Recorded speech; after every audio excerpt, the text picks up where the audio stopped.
Well, everyday necessities seem more expensive these days, and it looks like some things are about to get even more pricey. Right. This afternoon, the Federal Reserve announced the largest interest rate hike in more than 2 decades. Jay Cunningham has more on what it means for you and for your wallet.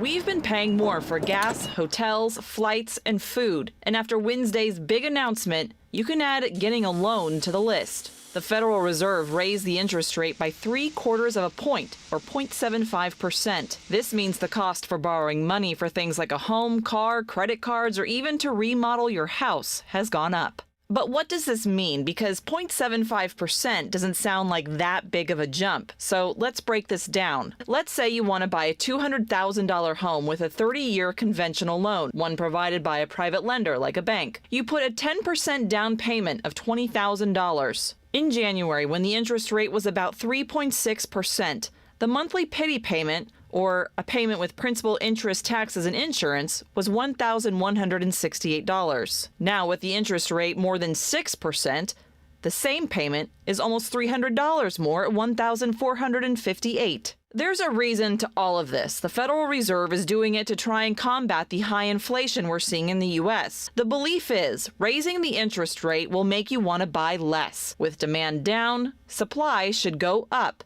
which ultimately lowers inflation. The question, though, is how long it'll take for inflation to drop, because it could take a few years or longer. It's also possible more rate hikes could be announced, which would mean you'd be spending even more. All in all, it's not an ideal situation, but the Federal Reserve believes it must be done to help costs in the long run. Jay Cunningham, Eyewitness News.